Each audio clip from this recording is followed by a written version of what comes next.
Excel PU college ಗುರುವಾಯಿನಕೆರೆ, ಕರ್ನಾಟಕದ number 1 PU college. Admissions open now.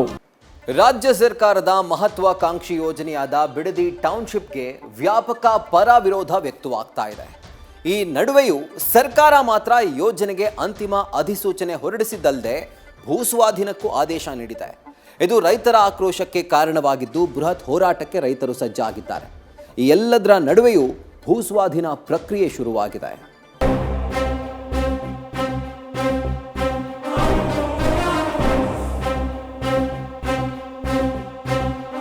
ಇವತ್ತು ಸರ್ಕಾರನ ರೈತರಿಂದ ಬಲವಂತವಾಗಿ ಕಿತ್ಕೊಂಡು ಅದನ್ನ ರಿಯಲ್ ಎಸ್ಟೇಟ್ ಮಾಡಕ್ಕೆ ಹೊರಟಿರುವಂತದನ್ನ ಇವತ್ತು ಖಂಡಿಸ್ತಾ ಇದ್ದೇವೆ. ಪ್ರಾಜೆಕ್ಟ್ ಅಂತ ಅನ್ಬೇಡ್ರಿ ಅಂತ ಹೇಳಿ ಸಮಾಧಿ ಕಟ್ತಾವ್ರಿ. 25 ಹಳ್ಳಿನೂ ಸಮಾಧಿ ಮಾಡಕ್ ನಿಂತವ್ರಿ. ಕೋಟಿ ಕೊಟ್ರು ನಾವು ಭೂಮಿ ಮಾತ್ರ ಕೊಡಲ್ಲ ಸರ್. ಬಿಡದಿ ಟೌನ್ಶಿಪ್, ಬಿಡದಿ ಉಪನಗರ ಯೋಜನೆ ರಾಜ್ಯ ಸರ್ಕಾರದ ಮಹತ್ವಾಕಾಂಕ್ಷಿ ಅನ್ನೋದಕ್ಕಿಂತಲೂ ಜಿದ್ದಿಗೆ ಬಿದ್ದು ಮಾಡ್ತಾ ಇರೋ ಯೋಜನೆ ಅನ್ನಬಹುದೇನೋ. ಯಾಕಂದ್ರೆ ಯೋಜನೆಯ ಹೆಸರು ಪ್ರಸ್ತಾಪ ಆದಾಗಿನಿಂದಲೂ ಪರ ವಿರೋಧ ವ್ಯಾಪಕವಾಗಿ ಕೇಳಿಬರ್ತಿದೆ. ಡಿಕೆ ಸಿಎಂ ಆದಾಗಿನಿಂದ ಇದಕ್ಕೆ ಮತ್ತಷ್ಟು ವೇಗ ಸಿಕ್ಕಿದ್ದು ಈಗ ಮತ್ತೊಂದು ಹಂತವನ್ನ ತಲುಪಿದೆ.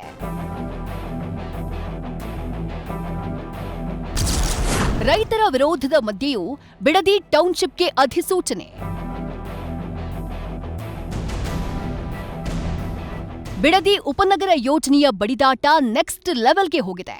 ರೈತರ ತೀವ್ರ ವಿರೋಧದ ನಡುವೆಯೂ ಸಿಎಂ ಡಿಕೆಶಿ ನೇತೃತ್ವದ ರಾಜ್ಯ ಸರ್ಕಾರ ಅಂತಿಮ ಅಧಿಸೂಚನೆಯನ್ನ ಹೊರಡಿಸಿದೆ.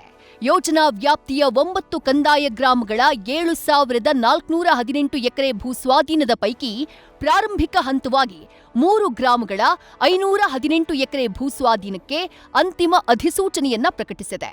ಬಿಡದಿ ಹೋಬಳಿಯ ಕೆಂಪಯ್ಯನಪಾಳ್ಯ, ಮಂಡಲಹಳ್ಳಿ ಹಾಗೂ ವಡೇರಹಳ್ಳಿ ಗ್ರಾಮದ ಸುಮಾರು 754 ರೈತರ ಜಮೀನುಗಳ ಭೂಸ್ವಾಧೀನಕ್ಕೆ ಅಧಿಸೂಚನೆಯನ್ನ ಹೊರಡಿಸಲಾಗಿದೆ.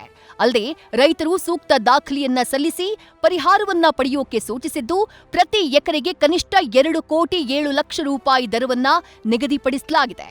ಪರಿಹಾರಕ್ಕಾಗಿ 200ಕ್ಕೂ ಅಧಿಕ ಮಂದಿ ಅರ್ಜಿಯನ್ನ ಹಾಕಿದ್ದು, ಮುಂದಿನ ವಾರದಿಂದಾನೇ ಪರಿಹಾರ ಬಿಡುಗಡೆಯಾಗಲಿದೆ ಅಂತ ಹೇಳಿ ಜಿಬಿಐಟಿ ಅಧ್ಯಕ್ಷ ತಿಳಿಸಿದ್ದಾರೆ. ಸರ್ಕಾರದ ನಡೆ ಖಂಡಿಸಿ ಬೃಹತ್ ಹೋರಾಟಕ್ಕೆ ರೈತರು ಸಜ್ಜು. ಇನ್ನು ಕಳೆದ 1.5 ವರ್ಷದಿಂದ ಯೋಜನೆ ವಿರೋಧಿಸಿ ರೈತರು ನಿರಂತರ ಹೋರಾಟವನ್ನ ಮಾಡ್ತಿದ್ದಾರೆ.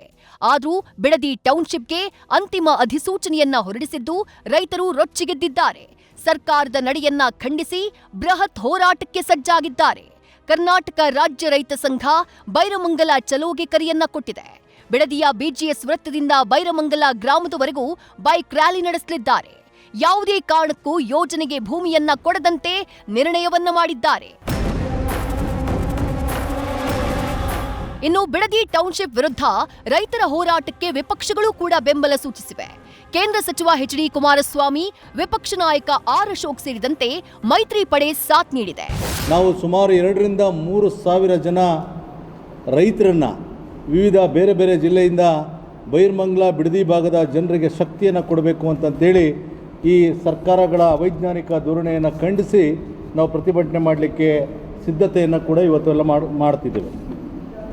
ಸನ್ಮಾನ್ಯ ಮುಖ್ಯಮಂತ್ರಿಗಳು ತರಾತುರಿನಲ್ಲಿ ಈಗೇನು ಮುಖ್ಯಮಂತ್ರಿಗಳಾಗಿ 1 ವಾರ 15 ದಿವಸಗಳ ಕಾಲ ಆಗಿದೆ. ಈಗಾಗಲೇ ತರಾತುರಿನಲ್ಲಿ 3 ಗ್ರಾಮಗಳಿಗೆ ಅಂತಿಮ ನೋಟಿಫಿಕೇಷನನ್ನು ಮಾಡಿ ಹೊರಡಿಸಿ ಭೂಮಿಯನ್ನು ಕಿತ್ಕೊಳ್ಳಿಕ್ಕೆ ಹೊರಟಿರ್ತಕ್ಕಂಥದ್ದು ನಾವೆಲ್ಲರೂ ಕೂಡ ಈ ಸಭೆಯಲ್ಲಿ ಒಕ್ಕೊರಲಿಂದ ಎಲ್ಲರೂ ಕೂಡ ಖಂಡಿಸ್ತಾ ಇದ್ದೀವಿ. ಇವತ್ತು ಸರ್ಕಾರನ ರೈತರಿಂದ ಬಲವಂತವಾಗಿ ಕಿತ್ಕೊಂಡು ಅದನ್ನು ರಿಯಲ್ ಎಸ್ಟೇಟ್ ಮಾಡಕ್ಕೆ ಹೊರಟಿರುವಂಥದ್ದನ್ನು ಇವತ್ತು ಖಂಡಿಸ್ತಾ ಇದ್ದೇವೆ. ಪ್ರಾಜೆಕ್ಟ್ ಅಲ್ಲ ಇದು, ಎಲ್ಲ 25 ಹಳ್ಳಿ ಸಮಾಧಿ ಮಾಡ್ತಾವ್ರಿ, ಸಮಾಧಿ ಕಟ್ತಾವ್ರೆ. ಪ್ರಾಜೆಕ್ಟ್ ಅಂತ ಅನ್ಬೇಡ್ರಿ ಅಂತ ಹೇಳಿ ಅವ್ರಿಗೆ ಸಮಾಧಿ ಕಟ್ತಾವ್ರಿ. 25 ಹಳ್ಳಿನೂ ಸಮಾಧಿ ಮಾಡಕ್ ನಿಂತವ್ರಿ. ಪ್ರಾಜೆಕ್ಟ್ ತರ ಮಾಡಾಕು ಪ್ರಾಜೆಕ್ಟ್ ಅಂತಾರೆ. 25 ಹಳ್ಳಿ ಸಮಾಧಿ ಅಂತ ಕಟ್ಕೊಳಕ್ ಹೇಳಿ ಅವ್ರಿಗೆ. ಅವ್ರು ಪ್ರಾಜೆಕ್ಟ್ ಮಾಡ್ಕೊಂಡು ಅವ್ರು ಇಂಪ್ರೂವ್ ಆಯ್ತಾರಲ್ಲ, ಆಮೇಲೆ ನಾವು ನೋಡ್ಬಿಟ್ಟು ಅವ್ರು ಇಂಪ್ರೂವ್ ಆದ್ರೆ ನೋಡ್ಕೊಳ್ಳೋಣ. ನಾವು ಅಂತೂ ಜಮೀನ್ ಕೊಡಲ್ಲ. ಅವ್ರು ಎಷ್ಟು ಕೋಟಿ ಕೊಟ್ರು ನಾವು ಭೂಮಿ ಮಾತ್ರ ಕೊಡಲ್ಲ ಸರ್. ನಾವು ಭೂಮಿನೇ ನಂಬ್ಕೊಂಡು ನಾವು ನಮ್ಮ ಮಕ್ಕಳನ್ನ ವಿದ್ಯಾಭ್ಯಾಸ ಕೊಟ್ಟು ಅವ್ರಿಗೊಂದು ಭವಿಷ್ಯ ಕೊಡ್ಬೇಕು ಅಂತ ನಾವು ಇದ್ ಮಾಡ್ತೀವಿ. ಬೆಳಿಗ್ಗೆ 4 ಗಂಟೆಗೆ ಎದ್ದು ಹಸುಗ ಹಾಲು ಕರ್ದಿ ಎಲ್ಲ ಮಾಡಿ ನಾವು ಬೆಳಿಗ್ಗೆ ಅವ್ರು ಹೋಗೋದಕ್ಕೆ ತಿಂಡಿ ಎಲ್ಲ ಮಾಡಿ ಎಲ್ಲ ಇದ್ ಮಾಡ್ತಾ ಇದೀವಿ. ನಾವು ಯಾವುದೇ ಕಾರಣಕ್ಕೂ ಭೂಮಿ ಮಾತ್ರ ಕೊಡಲ್ಲ ಸರ್. ಇನ್ನು ಇಷ್ಟೆಲ್ಲ ಆಕ್ರೋಶದ ನಡುವೆಯೂ ಸರ್ಕಾರ ಅಧಿಸೂಚನೆಯನ್ನ ಹೊರಡಿಸಿದ್ದು ಈಗಾಗಲೇ ಅಧಿಕಾರಿಗಳು ರೈತರಿಗೆ ತಿಳುವಳಿಕೆ ನೋಟಿಸ್ ಕೂಡ ಹೊರಡಿಸಿದ್ದಾರೆ. ಇತ್ತ ಭೂಸ್ವಾಧೀನ ಪ್ರಕ್ರಿಯೆ ಕೂಡ ಶುರುವಾಗಿದೆ.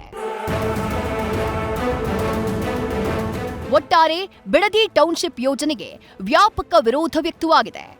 ಆಕ್ರೋಶದ ನಡುವೆಯೂ ಸರ್ಕಾರ ಅಧಿಸೂಚನೆಯನ್ನ ಹೊರಡಿಸಿದ್ದು ಈಗಾಗಲೇ ಅಧಿಕಾರಿಗಳು ರೈತರಿಗೆ ತಿಳುವಳಿಕೆ ನೋಟಿಸ್ ಕೂಡ ಹೊರಡಿಸಿದ್ದಾರೆ. ಇತ್ತ ಭೂಸ್ವಾಧೀನ ಪ್ರಕ್ರಿಯೆ ಕೂಡ ಶುರುವಾಗಿದೆ. ಇದನ್ನೆಲ್ಲ ನೋಡ್ತಾ ಇದ್ರೆ ಬಿಡದಿ ಟೌನ್ಶಿಪ್ ವಿಚಾರವಾಗಿ ರಾಜ್ಯ ಸರ್ಕಾರ ವರ್ಸಸ್ ರೈತರ ಹೋರಾಟ ಮತ್ತಷ್ಟು ತೀವ್ರಗೊಳ್ಳುವುದರಲ್ಲಿ ಅಚ್ಚರಿಯಿಲ್ಲ. Mohan, news first, Ramanagara. News first ನಿರ್ಭೀತಿಯಿಂದ ನಿಮ್ಮ ಪರವಾಗಿ.